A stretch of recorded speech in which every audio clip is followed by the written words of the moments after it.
How far would you go to bring Nigeria back from the brink and onto the right path of rectitude? Well, for the civil society activist and former Nigerian senator Shehu Sani, it seems there is no sacrifice too big. He should know. He's been a high-ranking politician in the ruling All Progressives Congress Party of President Buhari until he lost his promised ticket to the Senate for re-election through a process he says was undemocratic. And he's also an author and playwright, and he's been a human rights and civil society activist who was a leading figure in the struggle for the restoration of democracy in Nigeria. He was arrested and jailed several times by past military regimes in the country. So, having lost his senatorial seat in the 2019 general election, what's he up to these days? Well, let's hear from the man himself. Senator Shehu Sani, welcome to the program. Thank you very much indeed for coming in. Thank you for having me. And just before we get into talking about yourself, your reaction to that report by Oxfam. We just heard the people from Oxfam talking about it, warning that inequality in West Africa in general and Nigeria in particular is at crisis levels. Well, thank you again for having me here back to your program. Well, I browsed the report of the Oxfam, and my response to it is this. The Oxfam report is a reality and a reflection of the situation we are having in this country and the West African sub-region. Before the Oxfam report, there has been national reports from National Bureau of Statistics where the issue of poverty has well been projected and presented to the public. And we can also see how poverty, not just in Nigeria, but in the whole of West African sub-region, has in most possible way created a condition for political instability. And it has also been a source of security challenge to the West African sub-region. So poverty has been reported in the research of Oxfam is a narrative of the situation on the ground. Right. And it is a wake-up call for the leaders of the region, to political leaders and political elite, to rise to the challenge and do something about it. Well, what you're saying sounds like something you might have said in the 1990s, in the early 2000s, and then it's being said again today. And people like yourself have fought against poverty and inequality consistently over the years. You joined the party APC because the impression was given at the time that the APC is a party that has concerns for people that are poor and would focus on social spending and, you know, better job prospects. Is it your assessment that the government of that party that you were part of, which is now your former party, the APC, is not delivering?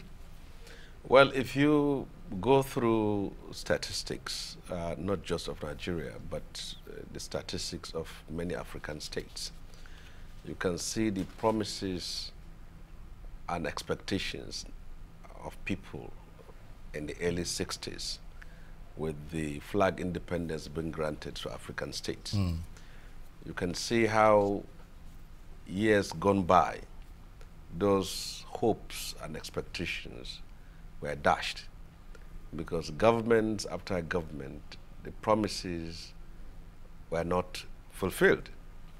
In the case of Nigeria, in the last 6 decades or so, we have seen programs and policies by different governments on the issue of addressing the problems of poverty.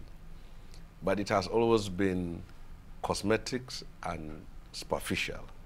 Superficial in the very sense that those policies and programs are more of interventions and not a direct attack on the root causes. Not seeking a more permanent solution, basically. We have a system in place that encourages and abates this widening gap between the haves and the have-nots. Not only that, but the resources of the country has been pillaged by a succession of political elite who find themselves in a position of power. And as for the government in place, it came on the promise that what was done from 1999 to 2015 was an aberration. They condemned the policies and programs of the last administrations and promised to lift Nigerians out of poverty. But you can see reports after reports by both national and international organizations. It has been to the contrary, that people are becoming poorer, industries have been closing down, the unemployment has been rising, and the claims of creating jobs have also not been met. So we can see even within the country, the areas, those regions of Nigeria that are more impoverished, you can see how violence and bloodshed have become the way of life. Right, so the problem is not just poverty, or certainly the agent provocateur could well be poverty, but it's now ballooned into other things, which is what people like you have been warning about all along, that if you don't tackle poverty at the roots, it's likely to translate into ethnic fighting, farmers and herders clashes and all kinds of things. I mean, it is fair to say that you are a trenchant critic of the APC government. Is that trenchancy now more than it was when you were a senator? Now look at what is happening here in this country. Which states can you qualify as industrialized relative to the others? In the north, there are 3 states, Kaduna, Kano, and Jos. And the south is Lagos, Ogun, and Oyo, and perhaps Anambra and Aba in Abia State, and also Port Harcourt. But you can see in the last 5 to 6 years, many of the industries that provided employment and livelihood for thousands and hundreds of thousands of Nigerians have closed down. What do we have in place? We have rises of banks and commercial activities dealing with imported goods. And also we have some intervention programs that is only massaging the problem. And this, what we have, like the one you have with Shopee and now the N-Power, is still cosmetic, because it is all about throwing crumbs to the poor in the hope that that will lift them out of poverty, while industries that could have provided jobs for hundreds of thousands of people are dead. And even from the legislative side, you see programs like teaching people or training them how to make soaps and repair shoes. Those things cannot really address the problem. If you look at the pattern of development of emerging nations that today have risen to the point of development, you can see strategic policies and programs that industrialized those nations and now became what they are. But in this country, it's not the case. Many multinationals have closed down, and local companies too are finding it difficult to operate. Right now, when I served as chairman of the Senate Committee on Foreign and Local Debt and also a member of the Senate Committee on Promissory Note, almost a third of our industries have been crippled because they have over-borrowed from banks, are unable to borrow more and also operate as they should. So these are issues that if we are not careful, there will be an implosion. Right, but looking at the historical narrative, just listening to you talking there, I mean, to try and understand that, it is important to understand your own personal history as a person who's evolved along with the Nigerian state. And you've been a student union activist in your younger days. You were a national pro-democracy activist, human rights activist. It is fair to say that your adult life has been one of involvement in one form of activism or another. What influenced you to go in that direction? Well, first and foremost, as a human being, the realities of my country is self-evident to each and every one of us. We are a country that has been so blessed with resources that if they were seriously and earnestly harnessed, we shouldn't have been where we are today. And apart from that, I come from a revolutionary family, one that has its roots in the NEPU and the PRP of those days. So our political ideology has been on the left, the socialist and the Marxist, Leninist revolutionary type. And our vision of the society is the one in which, until and unless the state play a central role in addressing the socio-economic fundamentals of our society, there will continuously be uprising, explosion, crisis, and bloodshed that are in line with ethnic, tribal, sectional, or religious agenda of persons in the society. My history is like a history of every Nigerian, a citizen of a third world nation, and for which I believe that one of the most important propellants that will lead our country to where we are is that men of conscience and goodwill shall always speak truth to power. And when you have the opportunity in being in office, you must not change from where you are. And if there is anything I so much cherish, is when people like you will say that what I used to be before I went to the National Assembly was what I was known with while I was at National Assembly. And well, I haven't said that. You have. No, well, it's also what I should be known with when I'm out of the National Assembly. So I believe that if this country has to make serious progress with a population that is ballooning to 200 million, is that we must, our leaders must be seriously committed to addressing the problems of poverty and also addressing the problems of poverty for the unity and peace of the country. Of the most vocal critics of President Buhari's policies, Shehu Sani lost his seat, his Senate seat, to a candidate of the governing APC. His defeat may not have come as a surprise to many, given his long-standing rivalry with the current governor of the northern state of Kaduna, Nasser El-Rufai, even though they were in the same party at one stage. The two have often sparred over policies that descended into Twitter wars. In addition to being a former senator, Shehu Sani is also an author, playwright and human rights activist, and one of the few Nigerian politicians to declare his assets. He was popular with his constituents, but last October left the ruling APC to join the little-known People's Redemption Party. And Senator Shehu Sani is still with me in the studio. Thank you very much indeed for staying with us. And let me just get your reaction to a story that is coming through to us, that Shiite protesters have overrun security operatives at the National Assembly where you used to work, and that they've shot policemen and all sorts of things. What are you hearing about that? Well, first of all, we need to understand the context of the protests of the Shiites. Well, since 2015, when the army invaded the house of their leader and killed a number of their followers. That's Sheikh El-Zakzaky. Sheikh El-Zakzaky. Right. And he was arrested and detained. Court orders after court orders, the government refuses to respect.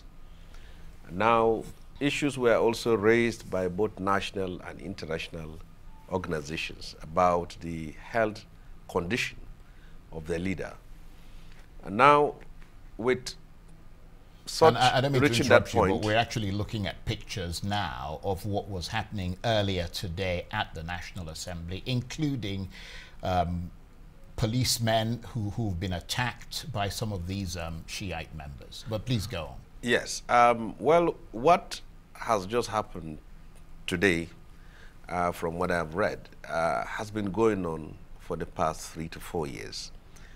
And I believe that there will be nothing for the government and the country to lose if the request of the Shiite group for the medical treatment of their leader is granted. And I cannot imagine how a democratic state like ours will continue to violate its own laws, disrespecting court orders, keeping someone incommunicado for such a very long time. I was among those who raised a point when the attack happened in the Shiite enclave in Zaria. And my position is that we have had so much crisis in this country. We can't afford to create a new one. The way and manner how the state responded to the Boko Haram issue from the inception in 2009 led us to where we are today. And the Shiite group are one of the most organized Islamic sects in Nigeria, with a leader that has apparently never advocated for violence. I believe what we should do to end this protest and that is now metamorphosing into violence is to release their leader for medical attention. At the same time, look at the possibility of addressing some of the issues which they have risen. Right. Now, you mentioned Boko Haram, and at one point you were seen as a sort of negotiator. Is that right? Well, I tried to intervene right. to find a solution to the problem at the beginning. Do you see any similarities between, I mean, you mentioned that now, between Boko Haram and the Shiites, and I mean, going back also to the fact that you fought the military and eventually helped to force them to relinquish power. Is it different today? Well, first of all, there is nothing to relate ideologically, to relate the Shiite and the Boko Haram. The Shiite are a completely different sect, and the Boko Haram are also a different sect and have the different ideologies. But now, what we are trying to say here is that the response of the state, the violent response of the state apparatus to the Boko Haram gave a reason for the group to pick up arms and led us to where we are today.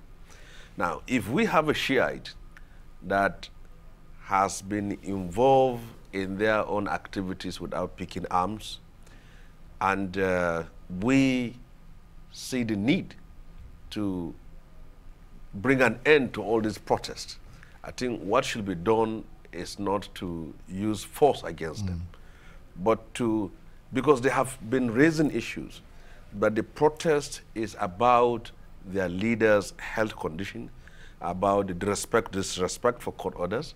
Why should we not, for goodness sake, look at these issues and address them? Femi Falana has been the lawyer for the Shiite Islamic movement, and he has spoken in a number of times, and we can see some images coming about the leader.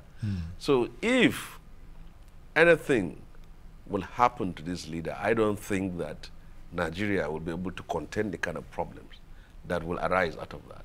That's a very frightening thing that you've said. And what I'm wondering is, why is it that the government does not listen to people like you? You were a member of the All Progressive Congress, which is the ruling party in Nigeria. You were a senator.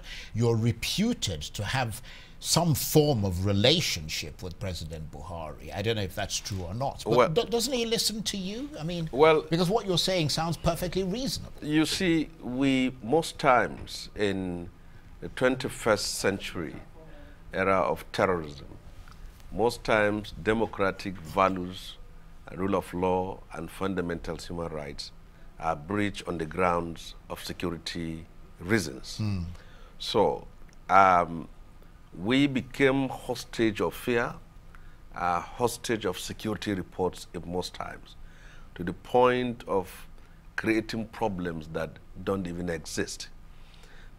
When I gave my first advice on what should be done about the Boko Haram group as far back as 2008, 9, 10, and 11, it was ignored. But by the time the country decided to embrace such ideas, it was almost too late. We will have dealt with the Boko Haram issue before they aligned themselves with international terrorist organizations. It could have been easier to do that. But once they align themselves with an international terrorist organization, now they become an affiliate. Absolutely. And they receive orders outside of our shore, and it becomes difficult for us. Now for the Shiites and... It's not too late yet. The Shiites is not too late. Right. They have leaders, and they organize press conferences, and they have addresses of where they are, and their issue is about their leader, and their leader is on trial. So I believe that this is not a leader who will simply fly out of this country. So if we can look at this position, release him, give him bail, and let him be able to take care of himself and his wife with 5 of his children that have been killed, these are all issues. We are in a democracy. We can't continue to hold him, to keep him indefinitely with all the inconveniences we have been seeing in Abuja and other parts of the country. Now in Kaduna, every time this man is brought to trial, the whole state, the whole city will be grounded. At what cost are we keeping this person in detention?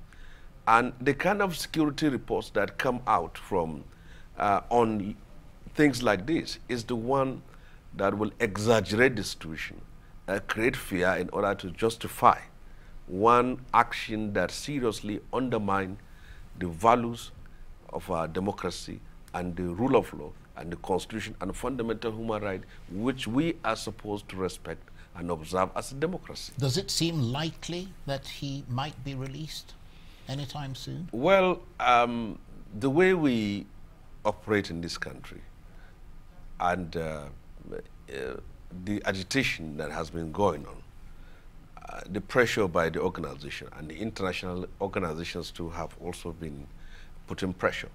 I think it is time for the government to understand that the Shiite group as they exist today cannot be suppressed for them to abandon their leader. And what we need to do is, first and foremost, to release him for medical attention. Right. And if the trial will continue, let it go on.